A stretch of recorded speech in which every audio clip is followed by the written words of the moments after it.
Podium Husni. La ya'riful wali ilal wali.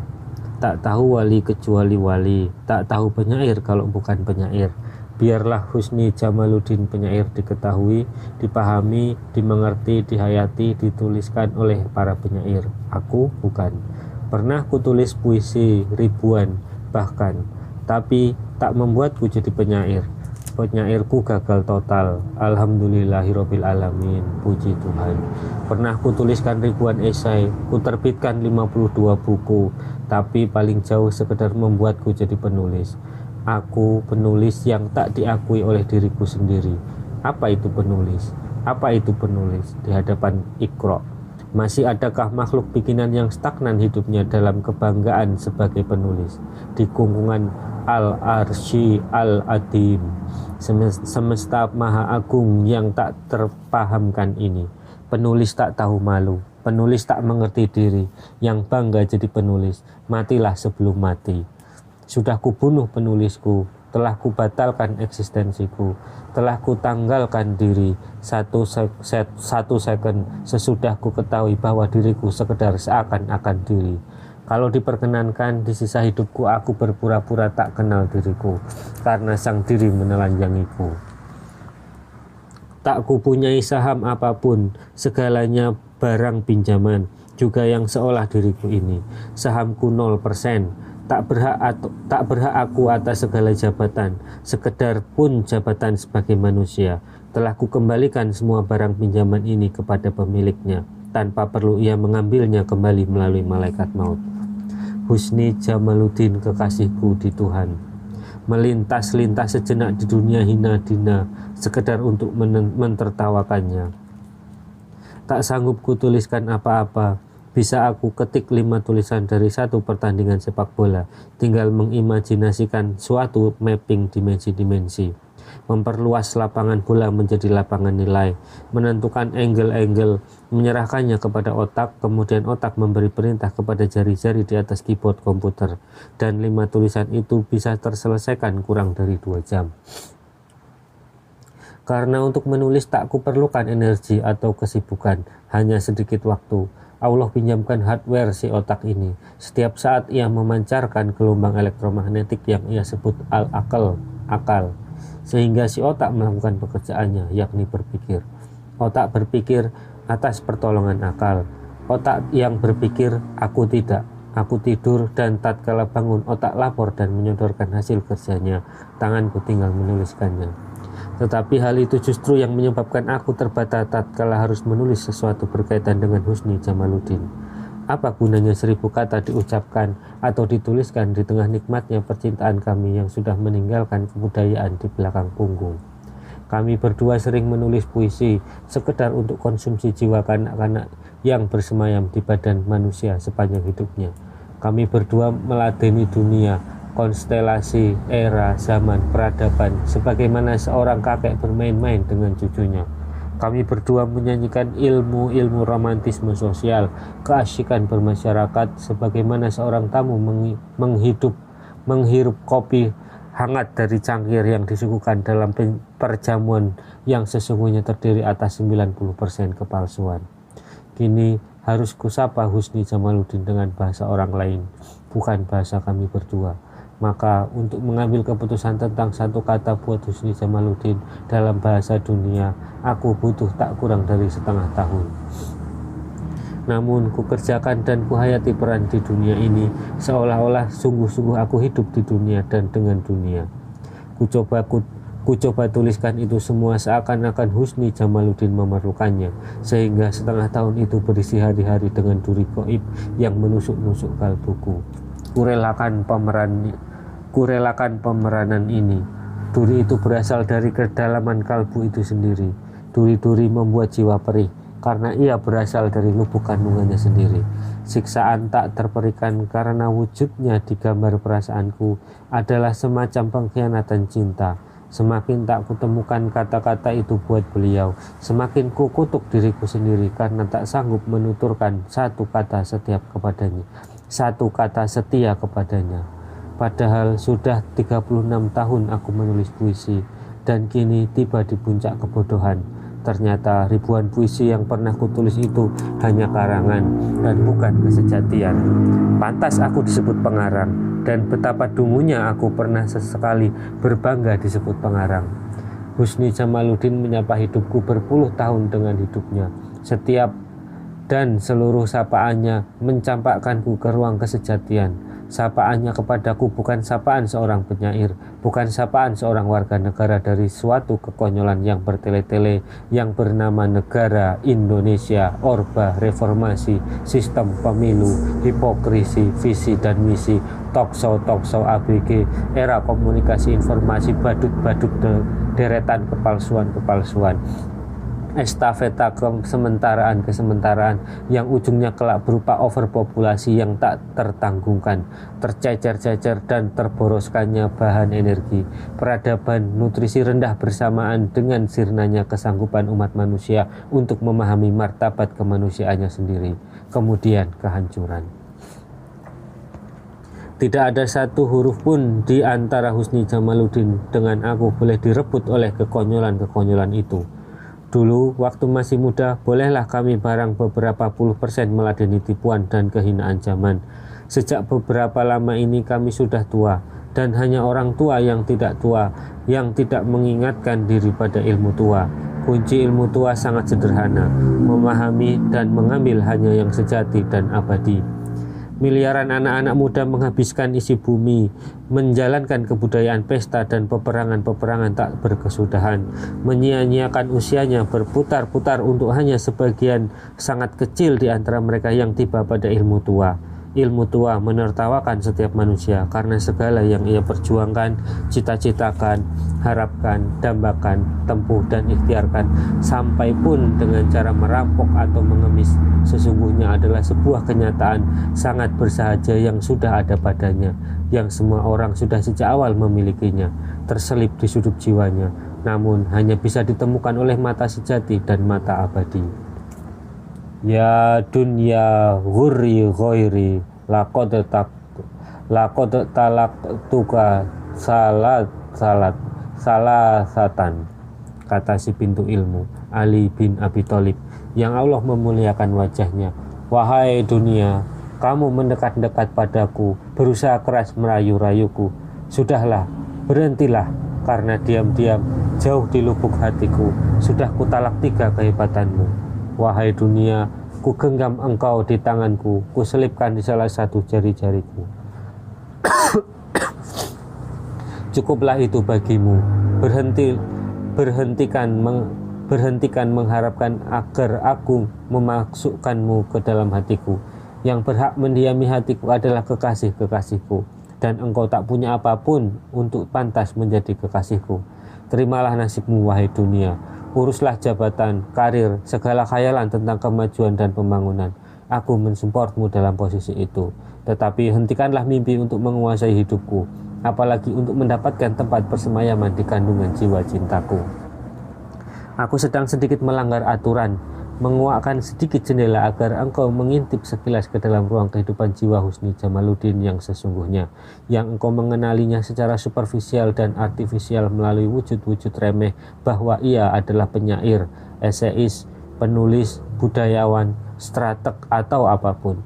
Beberapa tahun silam, Husni Jamaluddin menggendong cucunya pagi-pagi, hendak mengantarkannya pergi sekolah. Begitu keluar pintu rumah, putri dan menantunya, sebuah kol meluncur dan menghantamnya. Ia terjatuh, pingsan, diangkut ke rumah sakit. Wajahnya memar, sehingga kupandang di pembaringan itu wajah Husni Jamaluddin yang benar-benar wajahnya, karena wajah samarannya dimemarkan oleh Allah sehingga hilang bentuknya. Di dalam pingsannya kutemukan jiwa sejatinya, ucapan-ucapan sejatinya, kejernihan kalbunya. Kami omong-omong, berbisik-bisik, tersenyum, tertawa, sesekali memekik, kemudian mentertawakan dunia kembali. Kalau engkau menyangka bahwa tubuh yang terbaring di rumah sakit itu adalah Husni Jamaluddin, maka engkau benar sekitar 1%.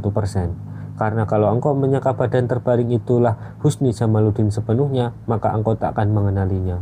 Husni Jamaluddin yang dirumus-rumuskan oleh ilmu sosial dan pendekatan kebudayaan hanyalah inisialnya, tanda-tanda sekilas dari eksistensi sejatinya, hanya gelagat-gelagatnya. Dan jika yang engkau kenali pada Husni Jamaluddin terbatas pada gelagatnya, maka engkau akan bisa kehilangan Husni Jamaluddin.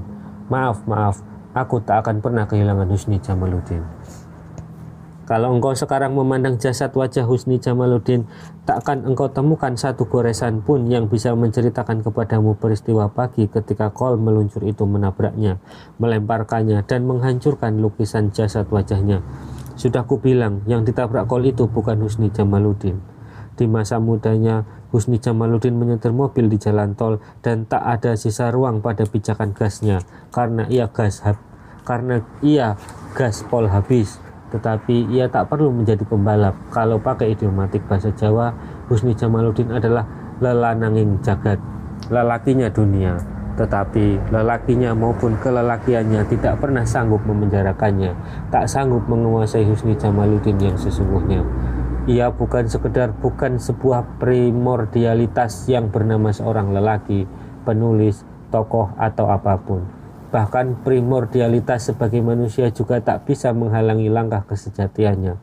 Manusia tidak berhenti hanya menjadi manusia, kecuali ia tak bisa dinamakan manusia. Itu yang disebut makhluk dinamis, sebagaimana kaum jin berbeda dengan malaikat dan iblis yang statis.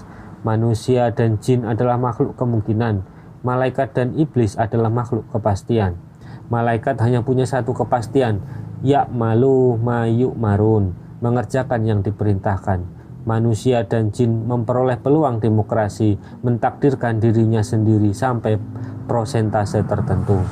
Manusia ditantang Allah mengembarai langit 7 yang melingkar, bukan bersab-sab. Sab'a samawat, dari langit pertama lambang Allah sendiri, ke langit kedua manusia sebagai benda, langit ketiga manusia sebagai benda yang berketumbuhan, langit keempat benda yang berketumbuhan, berdarah daging dan bernafsu alias hewan, langit kelima benda yang berketumbuhan, berdarah daging, bernafsu namun juga berakal. Kemudian langit keenam ialah langit kreativitas, langit ijtihad, eksplorasi pemikiran, langit jihad, perjuangan fisik, langit mujahadah, pendakian spiritual, langit fenomenologi. Politik dan ekonomi sangat sukses membawa manusia turun derajat ke langit hewan. Para seniman termangu-mangu di persimpangan 1000 jalan antara langit ke-6 dengan langit ke-7. Husni Jamaluddin melebur ke langit ke-7, bersujud di depan gerbang langit pertama. Rasulullah Muhammad SAW tak pernah tak menitikkan air mata ketika berpapasan dan memandangnya. Beberapa kali beliau menyempatkan diri menemui Husni Jamaluddin pada detik, menit, dan jam terbaik dari segala hari, yakni waktu sholat subuh. Mungkin itu imbalan kenikmatan dari derita dunia Husni Jamaluddin yang sesekali dilempari hawa buruk santet tenung di detik, menit, jam paling rawan bagi kesehatan jiwa manusia, yakni menjelang senja hari. Pada 25 tahun silam, Husni Jamaluddin di tengah malam menyeretku sampai ke depan pintu musola kuno di sebuah dusun di Sulawesi Selatan, tempat seorang waliullah besar beribadah. Musola yang orang tak berani memasukinya, terutama para pendosa, karena dibayangkan Allah akan menyingkapi langsung dosa-dosa hamba yang memasukinya. Karena Allah sangat menghormati kesucian kekasihnya, waliullah penghuni musola itu. Engkau ditempeleng Allah kalau berani-berani memasukinya. Husni Jamaluddin tahu aku seorang pendosa yang dosanya serius, maka ia menyorongku memasukinya tanpa Husni Jamaluddin sendiri memasukinya. Aku sempat berpikir sejenak, Husni Jamaluddin tak perlu makan untuk kenyang. Husni Jamaluddin tak perlu bersuara untuk terdengar menyanyi. Husni Jamaluddin tak perlu selalu menulis puisi dan orang tetap menemukan puisinya meskipun belum tentu dituliskannya. Di antara lintasan pikiran-pikiran itu aku sempat memakinya. Kurang ajar betul dia ini menyorong-nyorong orang bergelimang dosa memasuki kesucian musola sang wali. Maka aku mengeluh kepada Allah, ya Allah, betapa maha besarnya Engkau sehingga adaku dan tiadaku sama sekali tak berarti bagimu. Ya Allah, tak bisa kubayangkan bahwa dengan kemahaagunganmu Engkau masih perlu marah kepadaku. Ya Allah, hamba ini tiada. Apakah sesuatu bisa ditimpakan kepada yang tiada? Ya Allah, pemenuh jiwaku. Kemudian kaki si tiada ini melangkah masuk ke musola. Allahu Akbar. Betapa sejuknya hawa di sini, padahal betapa panas dan gerahnya di luar sana. Di ruangan tertutup ini alam dilanggar. Suhu seharusnya lebih tinggi, tapi kesejukan yang menerpa dari ujung rambut sampai pucuk setiap jari-jari. Ratusan nyamuk berdengung-dengung mengitari bagian atas kepalaku, namun tak satu pun menyentuh kulitku. Aku bersujud lama sekali. Aku sholat sepanjang-panjangnya. Tak kuizinkan ada satu sekon di mana Allah tak kusebut namanya dan kupuji kemurahannya. Aku seorang pendosa, bukan? Sampai kemudian setelah sekian jam terdengar azan subuh. Aku berpamitan, kemudian bersama Husni Jamaluddin pergi berjamaah sholat subuh di Masjid Jami yang didirikan oleh waliullah itu sekian puluh tahun silam. Seorang murid sang wali yang sejak tadi menungguku bersama Husni Jamaluddin bertanya kepadaku, "Kemana tadi Cak Nun?" Ketika Rasulullah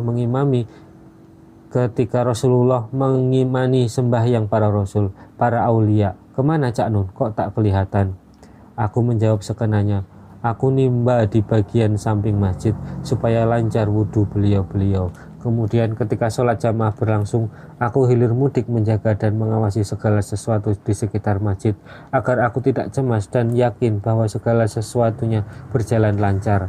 Aku ini berderajat sendal atau keset pembersih sendal. Kebanyakan manusia memilih menjadi peci, dan peci tak pernah mau membersihkan kotoran apapun, malah ia yang setiap kali perlu dibersihkan. Husni Jamaluddin hanya senyum-senyum mendengar itu. Ia tahu itu hanya jawaban seorang pengarang, tapi Husni Jamaluddin mengalah dan tidak bernafsu mempermalukanku dengan mengungkapkan yang sesungguhnya.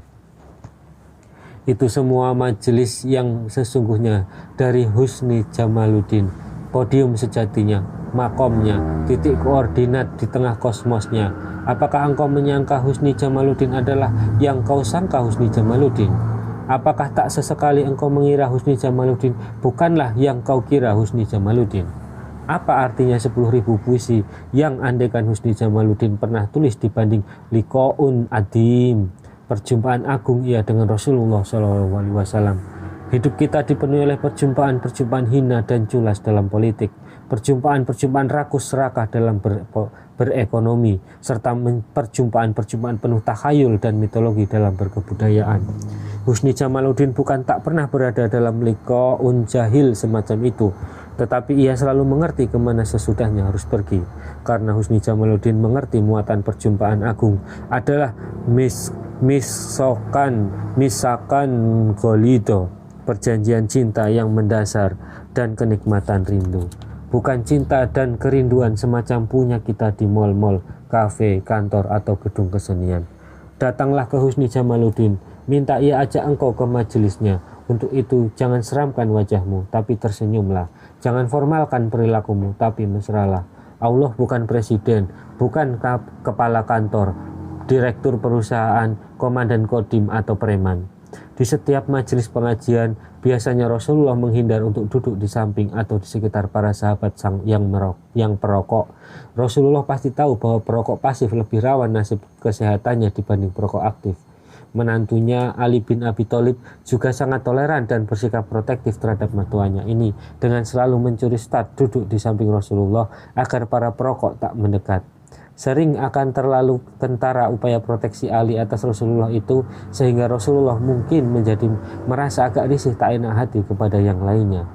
Majelis malam itu dibikin meriah oleh seorang sahabat yang membawa buah kurma dalam jumlah yang sangat banyak dibanding biasanya.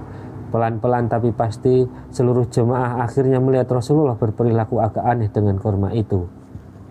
Setiap kali Rasulullah makan kurma, bijinya selalu diletakkan di depan Ali menantunya. Sampai akhirnya di depan Ali menghampar dan bertumpuklah biji-biji kurma itu. Sementara di depan Rasulullah sendiri tak ada sebiji pun biji kurma. Dan tiba-tiba pula Rasulullah melakukan interupsi. "Saudara-saudaraku semua, mohon waktu sejenak. Kita telah membicarakan berbagai masalah besar yang menyangkut kehidupan seluruh umat manusia di muka bumi. Hendaklah kita jangan lantas melupakan soal-soal yang tampaknya kecil dan sepele. Cobalah perhatikan, yang paling rakus di antara kita yang hadir malam ini adalah seseorang yang di depannya terdapat tumpukan biji kurma." Semua sahabat tertawa dan menikmati humor Rasulullah. Tetapi segera terdengar jawaban Ali, Aku akui hal itu, tapi hendaklah kita mengembangkan pikiran kita ke ilmu yang lebih tinggi. Yang lebih rakus lagi adalah yang di depannya tidak satu biji korma pun karena sudah dimakan bersama daging korma. Tertawa membahana lagi. Kali ini Rasulullah tidak menjawab. Hanya setelah keriuhan mereda, Rasulullah berkata pelan-pelan, "Para sahabatku sekalian, aku yakin kalian cukup cerdas untuk mengamati bahwa yang aku lakukan ini tadi adalah memancing agar tampak pada kalian betapa pandai dan cerdasnya Ali. Oleh karena itu, barang siapa berniat mencari ilmu yang tinggi, hendaklah ia melalui pintunya, dan alilah ba'bul ilmi, pintu ilmu." Terkagum-kagum para sahabat, ternyata di balik gurauannya Rasulullah sesungguhnya sedang menggiring jamaah menuju suatu pengetahuan baru yang sangat serius. Tetapi belum lama para sahabat termangu-mangu dengan kesadaran barunya. Terdengar kata-kata Ali, "Apabila kalian berjalan melewati pintu ilmu, kemanakah kalian pergi dan apakah yang kalian masuki? Ialah Madinatul Ilmi, kota ilmu. Dan siapakah di antara hamba-hamba Allah yang layak mendapatkan anugerah darinya untuk menjadi kota ilmu selain Rasulullah Muhammad SAW? Dan Allahu Akbar, Husni Jamaluddin memperoleh derajat untuk didatangi oleh kota ilmu. Pantas namanya sebaik-baik Husni, keindahan Jamal, kasih sayang Allah, atau agama Uddin."